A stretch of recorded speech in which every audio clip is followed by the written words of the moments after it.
Hello guys! Hello! This is for Virgo. Welcome Virgo dito sa aking channel, Kapalaran 888. Welcome! Alamin natin kung anong messages, vibration, gabay energy para sa lahat ng Virgo. General reading siya, so pwede kang makaresonate.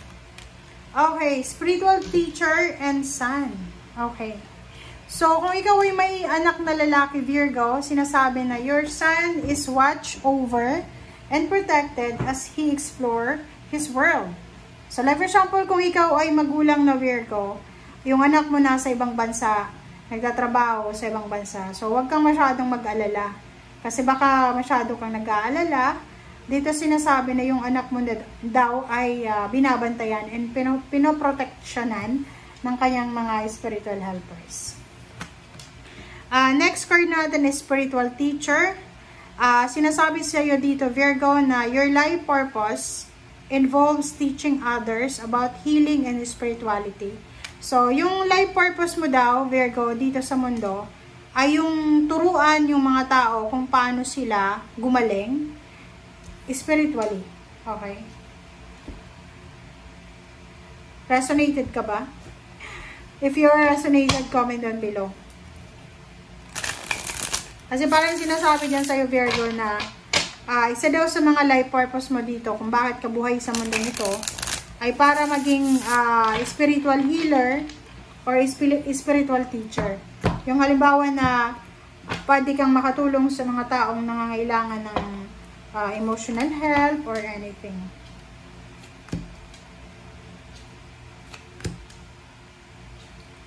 Alright. Virgo. Okay. 2, 4, 6. Aphrodite, Lovers, Page of Wands, King of Swords, 6 of Wands, 4 of Wands, 8 of Pentacles. So, nakikita ko yung Virgo na to. There's a Virgo na ang priority niya is relationship, future, victory, success, family, wedding, money, job, career. Comment down below if resonate ka.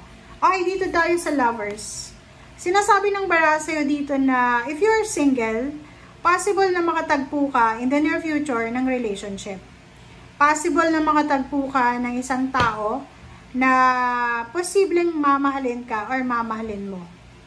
And in the near future din, nakikita ko yung victory and success eh. Possible na ma-promote ka, possible na magkaroon ka ng sarili mong pangalan. Kung ikaw ay isang OFW, pwedeng uuwi ka ng Pilipinas na victorious ka.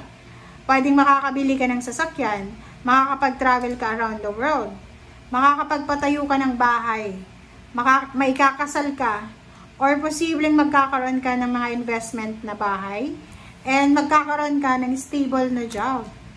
Wow! Diba?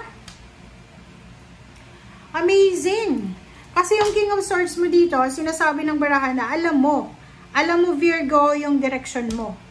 Kasi yung King of Swords na yan, moving forward lang siya eh. Isa lang yung direction niya. Kumbaga, ang King of Swords na yan is pinaplano mo eh. Masyado kang magaling. Ginalingan mo sa pagpaplano tungkol sa future mo. Which is, wala naman tayo ditong parang wala tayong rights para planuhin yung future natin. Pero ikaw, nakikita ko na alam mo kung ano yung gusto mo. Siguradong sigurado ka. Ito yung gusto ko eh. Bakit ba? Gusto mo ng relationship na stable, secured. Gusto mo makapag-asawa ng financially stable na individual. Gusto mo magkaroon ng malapalasyong bahay. Maging boss, gusto mo maging supervisor, maging CEO, parang ganon. And gusto mong makapag-travel, gusto mong magkaroon ng anak. Maybe 4 kids or maybe 2. A boy and girl, and gusto mong magkaroon ng stable na job. Alright, 5 of Pentacles and Knight of Cups. Okay, so dito Virgo, sinasabi ng bara sa'yo na possible na ngayon, meron kang pinagdadaanan na financial problems. Okay?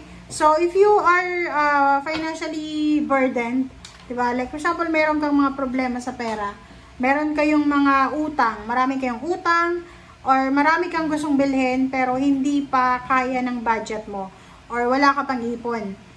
Knight of Cups, sinasabi ng baraha na kailangan mong maging kalmado. Huwag tayong maging aggressive, impulsive, lalo na sa financial.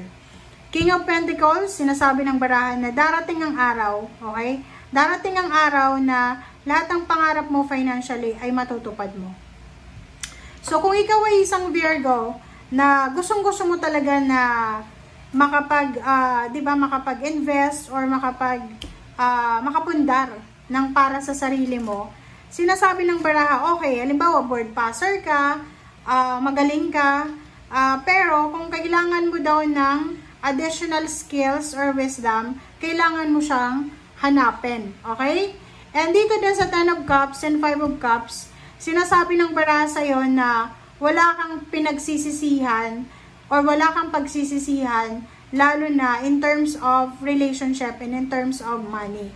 So, yung 10 of Cups dito, may mga Virgo dito na parang like naka-experience kayo, like dating, halimbawa, may relationship ka dati, may asawa ka dati, or may kalibin ka dati na hindi masyadong naging maganda yung takbo ng relationship nyo, nagkahiwalay kayo. So, ngayon, may mga Virgo dito na parang, kung kayo ay magkakaroon ng relationship ulit, hindi na kayo dadaan doon sa dating pattern ng past relationship. Kumbaga, halimbawa, niloko ka because of money, because of other person, because of third party. Ngayon, hindi ka na gagawa ng same pattern na ganun eh. Okay? In terms of relationship. Kasi ayaw mo magsisi sa bandang huli. 9 of Pentacles and 3 of Cups. Nakikita ko sa'yo dito na isang financial success na you're waiting. For example, you're waiting for a lump sum of money, a promotion. You're waiting for, parang ano to eh, recovery. Like for example, yung ibang Virgo na wala ng trabaho, yung ibang Virgo na demote, na wala ng overtime. Sinasabi ng baraha sa'yo dito na the universe will give you good news, information, parang ano siya, communication na pwedeng bibigyan kayo ng choices and option na makapagsimula ulit doon sa mga nawala ng trabaho. 10 of Wands and the High Priestess. Sinasabi ng baraha sa inyo dito, Virgo, na lahat ng pangarap nyo, kailangan nyo daw na pagpaguran. Parang sinasabi ng baraha na kung napapagod ka na sa ngayon, Virgo, huwag kang mapagod. Okay? Kung napapagod ka na yun, parang feeling mo, wala nang nangyayari eh. Hopeless and helpless eh. Hindi ka na po-promote. Walang mga side payments, ganito. Sinasabi ng baraha na yung pangarap mo na yan na ginagawa mo sa ngayon or tinatrabaho mo sa ngayon, yung result niyan is sa future pa. So, huwag kang mag-expect na yung harvest season mo is advanced. Okay? Thank you guys for watching. Bye!